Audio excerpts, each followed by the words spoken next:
मुझे शहर में कुछ हद तक के लोग जानते हैं। मुझे ये इसलिए आना पड़ा है सामने कि शहर में जो है तो कुछ वीडियो वगैरह आ रहे हैं कि जिसके पस मंजर बताया जा रहा है कि ये जो हरकत है, ये हरकत जो है किसने मिलके किया, किसने नहीं मिलके किया, इसे जोड़ा जा रहा है। मेरी आने की वजह यह है आपके सामने कि मैं ये बात आपके सामने इसीलिए कर रहा हूँ कि असदुद्दीन अवैसी साहब जो है हमारे एमआईएम के पार्टी प्रेसिडेंट है। वो असदुद्दीन अवैसी साहब यहाँ पर इम्तियाज जलील साहब के वालदा को पुरसा देने के लिए इम्तियाज जलील साहब के पास आए थे।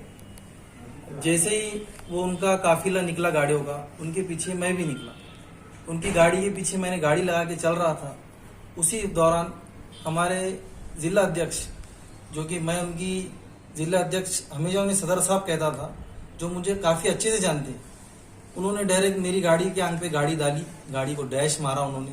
मैंने कहा, झाँक के देखा, मैंने यार ये तो जिला सदर की गाड़ी है। मैंने अपनी गाड़ी को रोक लिया। मैंने उनके काफिले को आगे बढ़ने दिया। उसके बाद मैं पीछे पीछे चलने लगा। अब जब मैं चलने लगा, मैं असद साहब के पास, वहाँ मुझे पता नहीं था वो ताज होटल के पास जा रहे थे। मैं उनके पीछे पीछे चल रहा था। जैसे असद साहब की गाड़ी ताज होटल की में गई, मैं भी गया। मैंने असद साहब के साथ एक सेल्फी लिया। मेरा इतना ही काम रहता है कि भाई मैं मेरे पार्टी प्रेसिडेंट जब आते हैं तो मैं एक सेल्फी लेके बाजू हट जाता हूँ। और मैं मजलिस का सिपाही हूँ, अदना सिपाही हूँ। मैं काम करता हूँ। और हर हाल में जब से मजलिस आई है, मैंने जिंदगी में पहली बार लॉकअप मेरे वालदा, मेरे वालिद को नाराज करके अगर देखा हो तो मजलिस के लिए पहली बार मैंने जिंदगी में लॉकअप देखा हूँ, जो हमारे इम्तियाज जलील साहब जब आमदार बन रहे। तो मैंने ये जो बुलाने की वजह है आपकी प्रेस कॉन्फ्रेंस, जो ये मुझे ये बोलना है कि ये जो है तो इसका पार्टी का जो छवि है, पार्टी की छवि खराब ना करे। ये हमारा व्यक्तिगत मामला है। मुझे जो है तो जान से मारने की साजिश कोशिश की गई थी और कुछ लोगों ने कहा कि भाई चलो अपना पार्टी का मामला है, वहाँ मिल लेते, खत्म कर देते। मैंने बोला चलो बहुत अच्छी बात है। जिला सदर साहब को मैंने बोला कि भाई ठीक है, खत्म कर देते हैं। मैंने उनसे माफी तलाफी किया। मैं जब निकला वहाँ से तो मुझे अंदाजा हुआ कि सोहेल पार्टी, इन्होंने जो है तो मेडिकल किया। इन्होंने मेरे से मतलब मेरी गाड़ी फोड़े, इन्होंने मुझे मारे। ये लोग ने मिलके 3-4 जने थे ये, और मेरे खिलाफ मेडिकल कर रहे हैं। तो ये जब मुझे मालूम पड़ा तो उसी दौरान समीर साजिद बिल्डर साहब को भी ये मालूम पड़ा कि भाई ये ऐसा हो रहा है। जैसे ही जब ये मंजर सामने आया कि ये ऐसा ऐसा कर रहे हैं, तो मैंने उनको कहा देखिए अब आप जो है तो मिलने की भी बात कर रहे हैं और पीछे से मेडिकल भी करा रहे हैं। तो समीर साजिद बिल्डर साहब ने कहा कि नहीं, ये तुम्हारी गलत फहमी। मैं बोला गलत फहमी नहीं है, ये पेपर है सामने। अब मैं ये 4 लोग जो आए थे मुझे जान से मारने, जो 20-25 जने जो इसी में ताज होटल से, क्योंकि खासदार साहब के वालदा का इंतकाल होने के कारण खासदार साहब ने जो है तो मुझे लगता है कि इसमें छुपी शादी है। और आजकल वो दिल्ली में भी थे। अब वो मसरूफ आदमी है, थोड़ी बड़ी शख्सियत है। खासदार बोले तो हम नहीं चाहते कि जो है तो पार्टी में आप किसके पास अपनी तकरार लेकर जाएंगे? पार्टी में मेरा काम है, शहर अध्यक्ष है हमारे गफ्फार खदरी साहब है, इम्तियाज जलील, मैं यहाँ से उन तक पहुंचूंगा। दिल्ली गए हुए साहब, जी साहब दिल्ली से आते तो उन तक भी पहुंचूंगा। लेकिन बात ये थी कि सीपी साहब ने ये कहा मुझे कि आपकी पार्टी का इंटरनल मैटर है ये। खासदार साहब ने कहा, आप जो बोल रहे हैं आपकी जान को खतरा है, तो किसी ने आपको फोन किया या किसी ने आपको आपके सामने किसी ने बोला है कैसा? हाँ, मुझे धमकी दी।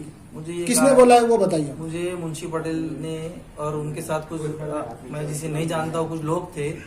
उन्होंने कहा कि इसको ज्यादा घुस रहा है, ये बहुत आगे आगे कर रहा है, इसके टांगा पर हाथा पैरा तोड़ के डाल दी। आप आरोप लगा रहे हैं कि ये मतलब आपको धमकी मिली है? नहीं, धमकी मिली इस फोन के ऊपर?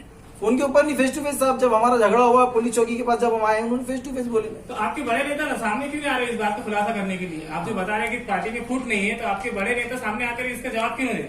एमआईएम हमारे जो खासदार साहब है वो दिल्ली गए थे। जैसे दिल्ली से आएंगे तो देखते हम भी बैठे हैं कि खासदार साहब को हमने एक बात हमारी कैसा पहुंचाना।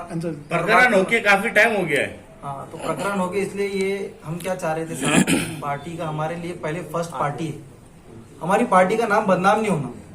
तो हम ये चाह रहे थे कि ये जो है ना, हम पार्टी का बदनाम नाम नहीं होते हुए बात करके खत्म कर ली। तो आपने इतनी लेट क्यों लिया है प्रेस कॉन्फ्रेंस? इसकी वजह ये है कि कल रात से मुझे देखने में आया है कि कुछ लोग बहुत वीडियो बना रहे हैं और वीडियो बना के डाल रहे हैं कि ये पार्टी पे हमला हुआ है, पार्टी से ये करो, पार्टी से उनको निकालो। पूरा नाम नाम बोल दीजिए आपका और आपकी पोस्ट है। ऐसा आपने कहा कि मैं मस्जिद का सिपाही हूँ और मैं असद साहब को चाहता हूँ, अकबर साहब को चाहता हूँ और सिर्फ मैं पार्टी को बहुत चाहता हूँ। ये हमारा पार्टी का मसला नहीं है। मेरा सीधा सवाल आपसे ये है, इस मसले पे आपने असद साहब से, अकबर साहब से बात की कि साहब हमारा औरंगाबाद में चल रहा है और आप बड़े हैं, वरिष्ठ है, जरा कुछ इसमें जरा आप हुक्म दीजिए ताकि मामला काबू में आ जाए। खुल के अगर बात हुई फोन पे हुई बात, जैसा आप दावा कर रहे हैं कि मैं असद साहब को बस चाहता हूं, तो चाहत की बुनियाद पर तो बात हो सकती है। देखिए साहब, असदुद्दीन अवैसी साहब को मैंने ये उन तक ये मैसेज पहुंचा दिया हूँ। असद साहब ने उसे देखकर रोक दी, उनका रिप्लाई कुछ नहीं आया है। उसी तरह हमने ये हमारे खासदार साहब जो थे वो दिल्ली चले गए, अब वो आएंगे तो उसके बाद इंशाल्लाह बात पहुंचेंगे उन तक। ठीक है, आपका नाम बताइए। मेरा नाम सैयद सलाउद्दीन है, मैं BE सिविल इंजीनियर हूँ। पार्टी में क्या पोस्ट है आपकी? MIM पार्टी में मैं एक अदना सा सिपाही हूँ, मेरी पार्टी में कोई कार्यकर्ता हूँ। गया है और शहर में एक हड़कंप सा मचा हुआ है, समझ में नहीं आ रहा कोई करे तो क्या करे और जो ना करे तो क्या करे। औरंगाबाद में 2-3 सियासी शख्सियत बहुत बड़ी बड़ी है, डॉक्टर गफर कादिर साहब है, इम्तियाज जलील साहब है, और हैदराबाद में 2 है जो आपको जानते हैं। इससे आपकी एक माँ होने के नाते दरअसल अपील क्या रहेंगी आप? वर्तमान अपील ये रहेंगी कि जितना जल्द से जल्द हो सके अपनी को पार्टी को ना बदनाम करते हुए इसमें सुलह माहिदा करके अपनी पार्टी को कामयाब बनाना चाहिए। इम्तियाज जलील साहब और डॉक्टर साहब से मेरी अपील है कि इस मामले को जहाँ का वहाँ करके इस पार्टी को अपने कामयाब बनाना चाहिए।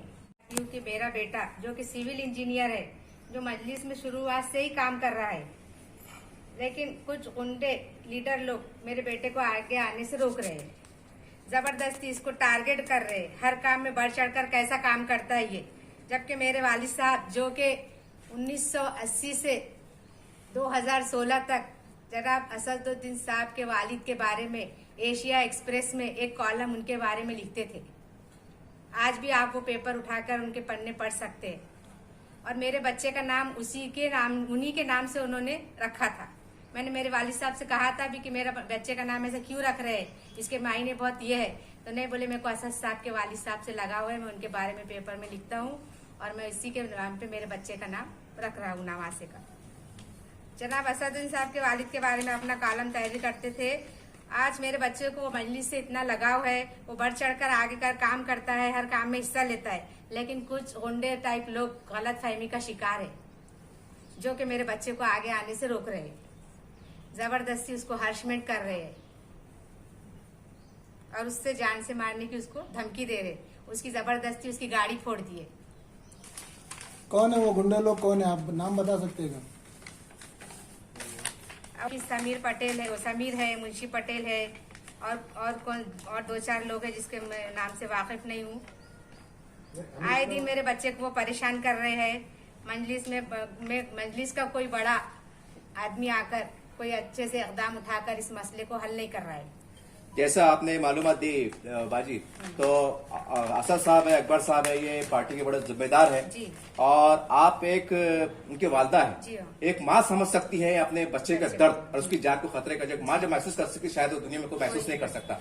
आप बराह रास्त उनको क्या पैगाम देंगे कि इस मामले पे और खासकर मेरी बच्ची के जान के तहफ़्फ़ुज़ के लिए मामला पे कुछ आगे बढ़िए? ये कहना चाहूंगी कि जो हमारे खासदार साहब है, उन्होंने पर्सनली इस ताल्लुक से कुछ इक़दाम उठाना चाहिए और अपने मजलिस को बदनाम ना करते हुए इसमें सुलह करवाना चाहिए और इसके आगे कुछ उसके अच्छे राह निकालना चाहिए। सही। मजलिस पार्टी नौजवान बच्चों की पार्टी मानी जाती है। अगर नौजवान बच्चों के साथ में ऐसा होगा तो आप क्या कहेंगे पार्टी के आला अधिकारी? जी, आला हाईकमान से क्या कहेंगे आप पार्टी के सदस्य? नौजवान बच्चों के साथ अगर इस तरीके की हरकत होंगी पार्टियों में तो बच्चे कैसे काम करेंगे? बच्चों को इंसाफ तो होना चाहिए ना। जब पार्टी को आपको कामयाब बनाना है तो नौजवान बच्चों को आपको साथ देना चाहिए, जो कि तालीम में याफ्ता है, काबिल है, तो ऐसे बच्चों को तो साथ देना चाहिए। आपका पूरा नाम बता दीजिए। मेरा नाम आरिफा बसरी है।